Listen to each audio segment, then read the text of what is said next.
Hello everyone, কি অবস্থা সবার?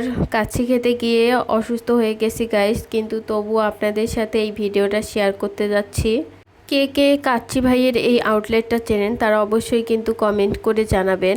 যারা চেনেন না তাদেরকে বলতেছি, এটা হচ্ছে বেইলি রোডের সেই কাচ্চি ভাই।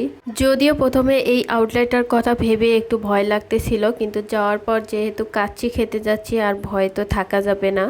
তো আমরা যেহেতু গেছিলাম একবারই ভর দুপুরে, তো সবার অনেক ক্ষুধা লেগে গেছিল। এই তো অর্ডার করা দেখে আমার ভাইয়ের মুখে হাসি চলে এসেছে। কি আর বলবো, আপনাদের কাছে খেতে গিয়ে আমার সাথে এই ঘটনা করবে কখনোই ভাবিনি। এই দিন এত পরিমাণ রোদ ছিল আর এত গরম ছিল, এসি থেকে গরমে, গরম থেকে এসিতে যাওয়ার কারণে অনেক অসুস্থ হয়ে গেছি আমি।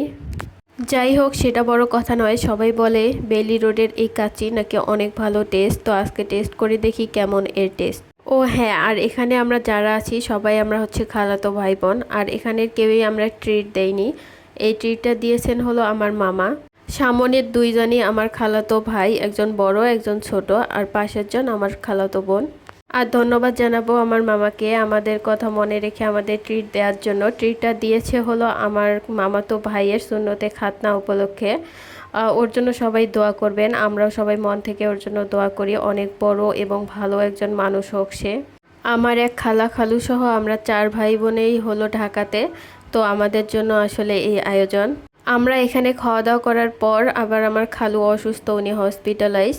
তো এখান থেকে খাবার প্যাক করে আমরা তাদের জন্য নিয়ে যাই।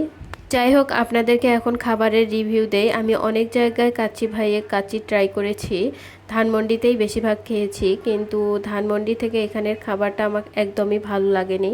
আর কাচ্চির সাথে অর্ডার করেছিলাম ঠান্ডা ঠান্ডা লাচ্চি, কিন্তু লাচ্চিটার এত পরিমাণ মিষ্টি ছিল, খুব একটা ভালো লাগেনি আমার কাছে।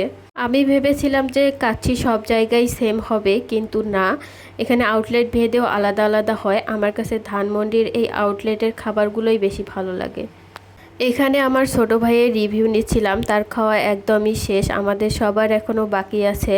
ওকে নাকি অনেক খিদা লাগছে, তো ও আগে আগেই শেষ করে ফেলছে। যাই হোক, সব মিলে দিনটা ভালো ছিল, সবাই মিলে একটা দিন উপভোগ করলাম, একসাথে একটু ঘোরাফেরা খাওয়া দাওয়া করলাম, এতেই মন ভরে গেছে। এই তো কথা বলতে বলতে আমাদের খাওয়া দাওয়া প্রায় শেষ। এখান থেকে পার্সেল নিয়ে আমরা বের হয়ে হাঁটতে হাঁটতে আবার চলে যাব রাজারবাগ পুলিশ লাইনে। এই তো চলে এসেছি। এখানে উপরে গিয়ে একটু রেস্ট নিয়ে খালুজি আর আন্টির সঙ্গে একটু কথা টথা বলে তারপর এখান থেকে বের হয়ে সবাই যার যার মতো করে চলে আসলাম। আজকে এ পর্যন্তই। সবাই ভালো থাকেন, সুস্থ থাকেন, আর আমার ভিডিওগুলো যদি ভালো লাগে অবশ্যই কিন্তু লাইক কমেন্ট শেয়ার করে পাশে থাকবেন। ধন্যবাদ সবাইকেই। খুদা হাফেজ।